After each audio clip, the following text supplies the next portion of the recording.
Ceci est un livre audio autogénéré par Google. Les éditions Max Milo présentent L'événementiel, une communication sans limite, ou presque, de William Perkins. Qui a fait repeindre tout un stade en une nuit? Monter le plus grand écran de cinéma jamais construit? Fait descendre les Champs-Élysées par un géant de 20 mètres? Installer des ascenseurs dans une piscine olympique pour la transformer en salle de restaurant? Qui illuminera demain une des plus hautes tours du monde? William Perkins, bien sûr. Parfois appelé le Séguéla de l'événementiel, il est le fondateur d'un nouveau métier qui sublime toutes les techniques habituelles de communication pour en faire de la communication opérationnelle. Pour cet art du grandiose et de l'éphémère, les moyens mis en œuvre sont immenses et les résultats magiques et spectaculaires. Et tout cela pour un seul jour, une unique séance, un show qui ne se répétera jamais. Qu'il s'agisse d'organiser une convention d'aide à la vente, la célébration anniversaire d'un groupe industriel planétaire ou une cérémonie d'inauguration, comme celle du mondial de football, ce réalisateur-producteur réunit autour de ses projets les meilleurs professionnels. Comme beaucoup d'artistes dont le talent et les œuvres portent haut et fort les couleurs de la France à travers le monde, cet homme, modeste et secret dans sa vie de tous les jours, ne cesse de faire la une des journaux à l'étranger. Sa seule motivation, assurer le succès des autres. William Perkins a créé, en 1979, la Villa d'Alésia, dont les événements serviront de modèle et de référence à toute une génération. En 2001, WXP devient sa nouvelle famille événementielle. Des notes sont disponibles sur les versions e-book et brochées du livre. Préface. La communication événementielle est-elle une technique, une science ou un art? Pour qui vit notre siècle endiablé, communiquer, c'est faire savoir, convaincre, séduire, conquérir, enchaîner et déchaîner les sensations, les émotions, les volontés. C'est donc affaire d'orfèvre. Si l'événementiel a conquis la planète, et peut-être un jour les planètes, c'est qu'il est devenu, en peu de décennies, la force motrice de la vie sociale et que tout regroupement d'hommes, qu'il soit d'entreprise, d'affaires ou simplement d'action, ne peut s'imposer que grâce à lui. William Perkins nous emmène au cœur de ce monde à la fois étrange, fascinant et occulte, dans lequel le créateur d'événements apparaît comme l'alchimiste qui transforme l'énergie première de l'idée en substance magique, propre à fonder ce rêve théâtralisé dans lequel il nous fait entrer. L'événementiel devient alors une extension du spectacle de la vie, et nous en sommes tous les acteurs. À travers l'histoire de la société qu'il créa à son image, Villa d'Alésia, en 1978, dont l'effervescence rayonnante et les pouvoirs initiateurs ne pouvaient que faire école, William Perkins nous fait assister, par l'anecdote autobiographique, à cet ensemencement orchestré de la participation qu'est la communication. Mettre en scène l'événement, mobiliser l'opinion, solidariser la cible de l'information et la ligne de mire du spectacle relève certes de la technique, mais aussi d'une science nouvelle, celle de la transmission et de la diffusion de cette chaîne théâtrale où se retrouvent les événements fondateurs de notre histoire quotidienne. Par son acte de communication, l'auteur de cet ouvrage nous démontre que l'événementiel n'est pas uniquement un geste créatif à l'unisson de la stratégie de l'entreprise, mais véritablement un instrument de rapprochement entre les hommes. L'objectif de tout communicant est de parler à chacun pour mieux parler à tous. Il faut toucher chaque homme pour toucher l'humanité. On saisit ainsi l'élan unanimiste qui habite toute création événementielle, sensible dans l'œuvre de ces grands pionniers, tels Philippe Découfflé, Jean-Paul Goude, Jean-Michel Jarre, Gadveil et d'autres moins connus. L'expérience de Villa d'Alésia nous introduit d'emblée dans les sortilèges de cette prise à partie permanente de l'opinion et insère chacun des acteurs dans un jeu simultanément visible et invisible. À la fois fourmis et abeilles, disparaissant dans les ressorts secrets de l'atelier ou réapparaissant dans la corolle d'un message fleur fertilisant la communication sociale, le créateur et son équipe, sa famille, dira-t-il, unis dans une même célébration, se trouvent sur le devant de la scène de notre monde contemporain. Ce démiurge du monde moderne, ira même jusqu'à se référer, et comment ne pas lui faire écho, au théâtre antique, envoûteur de foule. Le spectaculaire endigue les opinions et les comportements. Et comme exemple récent, il cite les JMJ, ces Journées mondiales de la jeunesse, conçues en 1998 dans l'esprit des comédies musicales. Ainsi ne sommes-nous pas à la lisière d'une volonté de puissance festive et pacifique, dont l'esthétique serait l'ingrédient social?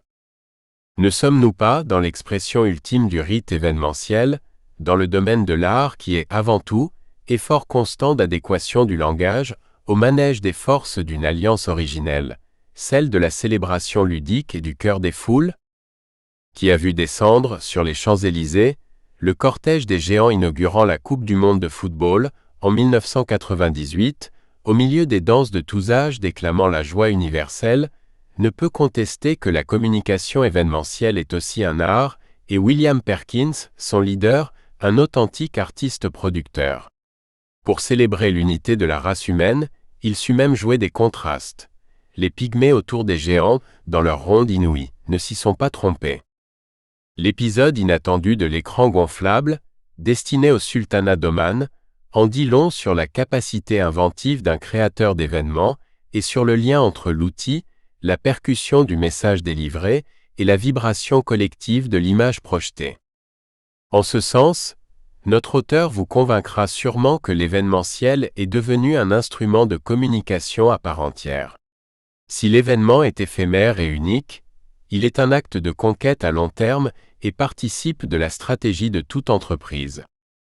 L'immense mérite du présent ouvrage est de dépasser l'expérience intégrée d'un créateur d'événements, dans ses joies comme dans ses vicissitudes, pour définir de nouvelles stratégies et provoquer le bond nécessaire à la vitalité du corps social de l'entreprise ou de l'institution, afin d'initier les futurs acteurs du grand théâtre de la communication. Si le beau peut être utile, l'utile doit être beau. Il y a beaucoup à retenir de cet acte de foi, mais la modestie de notre ami risquerait de souffrir de son dévoilement. Nous permettra-t-on, dès lors, de répondre à la question posée au seuil de ce propos, que la communication événementielle n'est pas seulement tout à la fois une technique, une science et un art, mais aussi et surtout le langage porteur de notre société contemporaine, fait de messages codés et d'imagerie persuasive? Puisse cet ouvrage inspirer d'irrésistibles vocations pour cette nouvelle légende des signes qu'est devenue de nos jours le spectacle événementiel.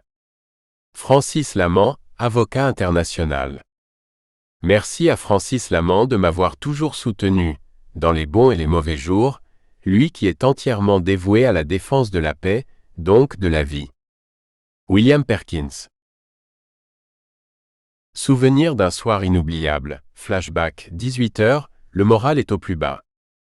Nous sommes exténués et inquiets. Malgré les 3000 invitations que nous avons fait porter en main propre à travers tout Paris, les gens viendront-ils à l'inauguration de Villa d'Alésia? Pour faire foule, en cas de défection générale, nous avons réquisitionné toutes nos familles respectives. Bien que la fête soit entièrement organisée à l'extérieur, nous serons ravis de faire découvrir la villa à tous ceux qui le désireront. Aussi, avons-nous dû jouer les décorateurs pour dissimuler le chantier à l'intérieur de l'agence où les travaux sont loin d'être achevés. Que dit la météo? En cette nuit très chaude de la fin du printemps, qu'allons-nous devenir si le temps tourne à l'orage? Pourtant, quel mal nous nous sommes donné pour que la fête soit réussie? L'impasse, devant l'agence, a été équipée d'une multitude de petits stands de fêtes foraines, dignes de la foire du trône.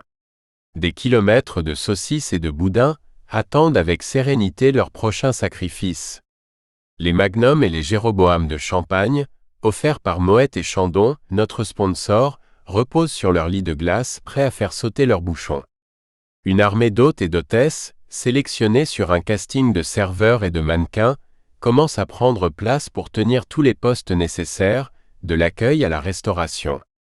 Les vieux projecteurs de cinéma, qui devront tout à l'heure illuminer la ruelle, sont testés une fois encore, un par un. Nos marmitons de charme vérifient les grilles et tout leur matériel à cuisiner. Nous dissimulons aussi bien que possible les câbles qui traînent. On donne un dernier coup d'arrosoir sur les pavés pour les faire luire sous le feu des lampes. Quelqu'un s'énerve sur les ultimes tests de sono. Ici, les cousins de Django Reinhardt s'installent. Là, un accordéoniste met au point son duo avec une chanteuse des rues. Ailleurs, des violonistes s'accordent. Au fur et à mesure que le moment s'approche de l'heure officielle du début de la fête, notre cœur se met à jouer du tambour. Nous avons si peur d'un échec cuisant. Avons-nous vu trop grand? Y a-t-il une chose de première importance que nous ayons négligée? Désormais, il est trop tard pour se rattraper. 22 heures, bonsoir l'émeute. Non seulement l'impasse est noire de monde, mais une foule immense envahit le quartier, provoquant des embouteillages énormes dans toutes les avenues menant à l'église d'Alésia. Signe d'un succès énorme, le voisinage appelle police secours. Prévenu par le bouche à oreille, une marée humaine, qui sont les invités?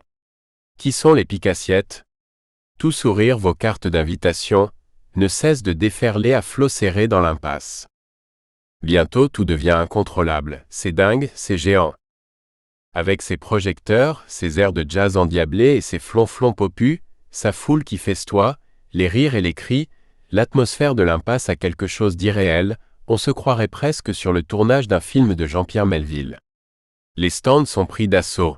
Qui veut de la barbe à papa? Une pomme d'amour? Des beignets? Des frites? Des saucisses? Le champagne qui coule à flots décuple la bonne humeur. Au milieu des anonymes, des personnalités viennent souhaiter bonne chance à Villa d'Alésia. Parmi elles, Jean-Pierre Léaud, Andy Warhol, Serge Gainsbourg. 5 heures, le lendemain. Au petit matin, l'impasse ressemble à un champ de manœuvres militaires après un exercice de tir, mais le pari est gagné au-delà de toutes nos espérances. Chapitre 1. Un pionnier à la conquête de l'événementiel. Chef de bande. J'avais toujours rêvé d'être un chef de bande, père de famille nombreuse, quelle qu'elle puisse être.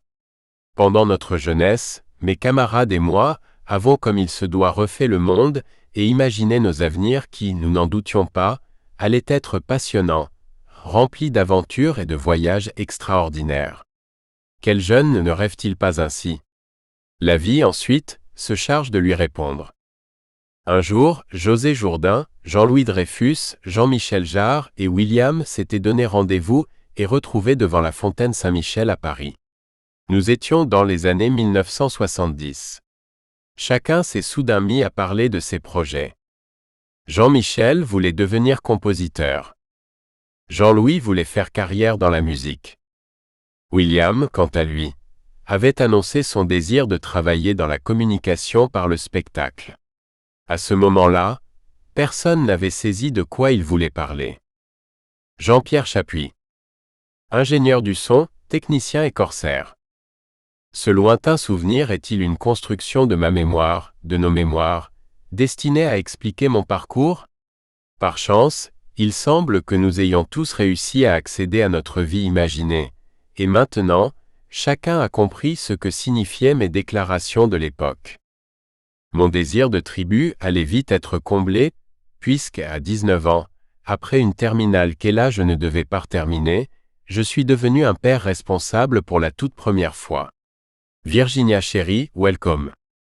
Certains pensent que c'est un handicap d'être chef de famille si tôt. En ce qui me concerne, ce fut une grande chance car, à un moment où un jeune adulte ne sait généralement pas ce qu'il va faire de sa vie, moi, j'ai pris conscience qu'il me fallait devenir rapidement efficace et inspiré. Peu de temps après, coupé en plein élan, je partais, aspirant, en représentation à Berlin pour un service militaire peu passionnant. Si bien que je me suis retrouvé cloîtré entre deux murs, celui de la caserne et l'autre, celui de la ville, dont on ne pouvait imaginer qu'il serait un jour jeté à terre, démantelé et vendu aux enchères. Mon quotidien était toutefois un peu particulier, mis en scène avec une implacable perfection. Mon peloton et moi-même faisions partie du corps d'élite qui gardait Rudolf Hess, personnage tristement célèbre.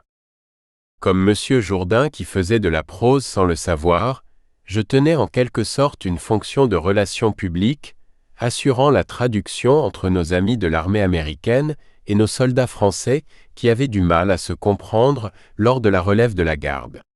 D'une certaine façon, c'était, en freelance, mes premiers pas dans le domaine de la communication. Un grand spectacle où près de 100 acteurs par jour se relaient toutes les 2 heures. Le décor, la ville de Berlin. L'action, non pas attendre Godot ou surveiller le désert des Tartares par lequel l'ennemi viendra, mais plus banalement surveiller une sinistre prison. Oui, je me suis senti figurant, et en même temps le représentant involontaire de l'armée française. Je ne sus jamais qui distribuait les rôles, mais j'avais vaguement l'impression d'être victime d'une erreur de casting. De Clint Eastwood à Jacques Séguéla. 1 an plus tard, je revins au pays dans un contexte économique mis à l'épreuve par les révoltes étudiantes. Nous étions en 1968, la France était en crise blessée. Je me suis vite rendu compte que je ne trouverais pas un emploi de rêve. Il me fallait pourtant gagner très vite ma vie, car je prenais très au sérieux mon rôle de père.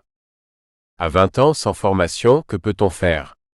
Je dus accepter tous les petits boulots difficiles, mal payés et peu considérés qui se présentaient ici et là, sur les marchés ou dans des entreprises. En même temps, je ne perdais pas courage et je tenais ferme mon idéal. Pour m'approcher de ce milieu du cinéma et de la réalisation qui représentait mon objectif, je profitais des instants de liberté que je grappillais sur mes journées de travail pour courir les castings. Là, de nouveau, j'étais d'accord pour n'importe quel job proposé, de perchiste à figurant. C'est ainsi que j'ai tenu le rôle d'une série de cadavres dans différents films, comme Weekend de Godard ou Camille de Claude Miller. Bien sûr, j'aurais préféré des rôles un peu plus vivants, mais nécessité fait loi. Le principal pour moi à ce moment-là était de me trouver au cœur de ces tournages, au contact de ces grands réalisateurs. À force d'être présent, j'ai multiplié les expériences. À force d'être l'assistant de tout le monde, j'ai appris le métier. Puis les événements se sont enchaînés, par une heureuse suite de hasards, comme dans un roman extraordinaire. Comme je l'ai fait encore souvent dans ma vie, j'acceptais en quelques minutes de partir pour le Chili sur un tournage ne disposant que de très peu de moyens logistiques, mais doté d'une équipe prestigieuse. Jacques Perrin, homme admirable et discret à qui j'ai toujours eu envie de ressembler, m'avait appelé pour me faire cette proposition, ma connaissance de l'espagnol ayant dû largement motiver sa décision. Une fois de plus, le poste d'assistant que l'on me proposait était des plus modestes, mais c'était sur le film de Costa Gavras, État de siège. Comment aurais-je pu refuser une telle opportunité? Ainsi, grâce à des contacts bien employés, je me suis retrouvé dans une équipe de cinéma sans avoir à franchir toutes les barrières ou à subir des attentes interminables dans un bureau pour trouver un petit emploi ou un stage. J'en ai été très reconnaissant envers ma bonne étoile. Quand je pense au cinéma, ce 7e art auquel je voue une admiration indéfectible, je songe à mon grand-père d'origine américaine qui m'a légué un très beau nom d'acteur, à la fois magique et difficile à porter car il était en France, lorsque j'étais jeune, parfaitement exotique. Avec un pareil nom de scène, nombreux sont ceux qui m'ont collé d'emblée une étiquette de prétentieux. Jugement d'autant plus injuste que j'étais en vérité très timide. La maturité venant, j'ai appris à revendiquer ma singularité et me suis mis à l'apprécier. C'est, je crois, un cheminement normal pour tout le monde. Avec le temps, on finit par s'accepter tel que l'on est. Ainsi, il me plaît d'évoquer Shakespeare dont je partage le prénom. Ce grand dramaturge anglais m'accompagne dans la vie, j'aime sa passion et sa démesure avec lesquelles je me sens en affinité. Il m'a servi de référence pour oser devenir moi-même. Je pense enfin à celui dont j'ai longtemps gardé la photo géante accrochée au mur de mon bureau. Cet objet imposant m'a toujours suivi comme un porte-bonheur, d'un lieu à l'autre. Le regard droit, ferme et dur de l'homme qui figure sur la photo m'a été un rappel constant de ce que je suis ou voudrais être. Je parle de Clint Eastwood. Bien sûr, tout le monde admire et aime le cinéma efficace d'Eastwood.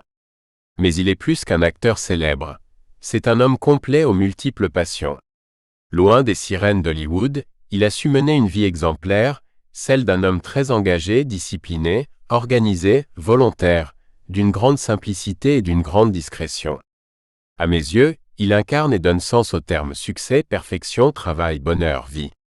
De plus, et c'est important pour moi, il est un père attentif et équilibré. Un jour, j'ai eu la chance de le rencontrer dans un garage à Carmel. Nous avons parlé de mécanique, de Paris et de cinéma. Plus tard, la vive sympathie que j'éprouve pour lui me conduira même à l'acquisition de l'une de ses motos, mais je ne me l'imaginais pas, lors de cette rencontre mémorable. Retour aux dures réalités de la jeunesse, de ces années valeureuses, comme dirait Joseph Cronin. À 20 ans, je n'avais pas d'autre choix que de devenir vite rentable, afin de subvenir aux besoins de ma famille. J'ai donc enchaîné plusieurs films comme assistant à la mise en scène. C'est au cours de mes 3 premières années de vie professionnelle que j'ai eu l'occasion de rencontrer un homme qui influencera énormément mon existence et ma façon de voir le travail. Michel Romanov, prince héritier du trône de Russie en exil, fut un maître pour moi, tant sur le plan de l'organisation que de l'exigence. Il m'évita d'amplifier mes défauts de jeunesse. C'était un bulldozer, un Superman et un étonnant directeur de production. Beau, immense, déraciné, perdu, écorché vif, il était un homme de contact extraordinaire. Jour et nuit, il fonctionnait avec un carnet à spirale et un crayon dont il usait la mine. Il écrivait tout. Il avait l'obsession de la prise de notes. En ce temps-là, nul besoin de fax, de photocopieuse, de mail ou de WAP. Michel écrivait en script et recopiait ensuite toutes ses notes à la main afin d'en dispatcher à chaque intéressé la partie lui revenant. Il avait une méthode de général en chef. Avec lui, nous avions zéro droit à l'erreur, à l'incompréhension, à la non-exécution, à l'improvisation, voire à l'initiative car il pensait à tout. Si pourtant, nous décidions de lui exposer une idée, il fallait la lui soumettre par écrit pour qu'il accepte de l'étudier. Il avait une méthode incroyable, à la Spielberg qui, lui aussi, écrit tout dans le moindre détail, le scénario comme les remarques à faire passer aux équipes. Michel était un grand perfectionniste dont j'ai moi-même transmis inlassablement et naturellement l'héritage professionnel et intellectuel, car il est véritablement de notre devoir de perpétuer les bons enseignements. Certaines personnes parmi mes collaborateurs ont pu vivre cela comme une dictature, mais j'ai constaté que dans la vie, tout se hiérarchise sur ce même principe. Certains individus notent et d'autres ne notent pas. Certains rappellent, d'autres pas. Et ce sont justement ces derniers qui freinent les projets, les ambitions, l'exactitude des choses, qui rendent impossible la communication. Où est Michel aujourd'hui ? Ne serait-il pas déçu par le laisser-aller qui prévaut actuellement, lui qui était si perfectionniste, si professionnel ? Dans ce milieu que j'aimais, j'ai très vite grimpé les échelons et accédé au poste de directeur de production avant de me retrouver happé dans une autre spirale infernale, celle de la publicité. La pub avait un côté facile, glamour, très américain, différent et élitiste. Dans cet univers exclusif, le temps s'accélérait, et au rythme des tendances du moment, déroulait son cortège d'éminents réalisateurs tels que Ridley Scott ou Adrian Lyne, que j'ai eu le bonheur de voir travailler. Le métier était très excitant. Mais j'ai compris que je n'y avais pas ma place.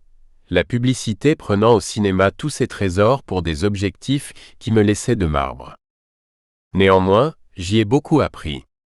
En particulier, la rigueur et la difficulté de mettre très vite en œuvre une création dont la finalité est de produire un impact puissant. J'y ai également découvert que la force de ce métier réside dans l'assemblage de professionnels spécialisés. Les gens des effets spéciaux optimisent les projets, mais contribuent aussi à créer une magie supplémentaire, faisant naître du rêve, réalisant des miracles. Le 7e art porte décidément bien son nom. J'en ai eu la certitude dès l'une de mes premières créations pour Jacques Séguéla. Je repense avec beaucoup de tendresse à cette première expérience, parce que ce fut une grande chance pour moi de travailler avec Jacques, qui a participé à la révolution culturelle de l'univers de la pub et à son anoblissement dans le monde entier. Lui aussi m'a beaucoup appris. Il avait eu alors une grande idée pour la Citroën GSA, et son concept de communication m'avait plu. La voiture allait descendre les Champs-Élysées, précédée d'un tapis qui se déroulerait devant elle, évoquant ainsi le grand confort qu'elle procurait. La campagne presse présentait, quant à elle, le véhicule donnant l'illusion de flotter dans les airs sur un tapis volant. Transposer le concept qui avait été réalisé en 2 dimensions pour l'animer en 3 dimensions était vraiment un défi. Mais je pouvais le relever. Ce n'était que le début des missions impossibles que l'on me confierait par la suite, et que j'ai toujours accompli avec la contribution d'artistes et de partenaires plus que étonnants. J'ai donc réussi à créer ce tapis magique, avec des techniciens de cinéma qui débarquaient dans la publicité. Cette première expérience pour eux, comme pour moi, devait être suivie plus tard de beaucoup d'autres quand j'allais travailler dans ce que nous ne nommions pas encore l'événementiel. Ces magiciens avaient construit une machinerie incroyable grâce à laquelle la Citroën, dans laquelle avait pris place toute une famille, semblait voler au-dessus des blés. Le miracle avait été obtenu grâce à un décor peint, des vérins hydrauliques, une soufflerie démesurée. Mais les conditions de shooting du tournage furent des plus difficiles. Nous étions supposés être en été, sous le beau soleil de juillet, au milieu des champs. En vérité, il a plu et grêlé, et la température était proche de 0 degré Celsius chaque matin. Oui, ce fut épouvantable. Nous avons dû recommencer une 50aine de fois les prises, tellement la mécanique était compliquée. Ma seconde fille, encore petite, y avait décroché son premier rôle. Par la suite, elle m'a supplié de ne jamais l'obliger à recommencer un travail aussi pénible. Pardon à toi, Dorothée, ainsi qu'à tes copains de maternelle entraînés dans cette galère et qui ne me l'ont peut-être pas encore pardonné. Cette fois encore, nous avons accompli un véritable exploit en réussissant cette opération et en mettant toute notre énergie afin de faire apparaître l'été en hiver. À partir de là, je me suis mis à croire définitivement au miracle. La nuit des conquistadors. Malgré les défis que la publicité nous lançait quotidiennement, et que je me plaisais à relever, je me considérais toujours comme un travailleur en décalage.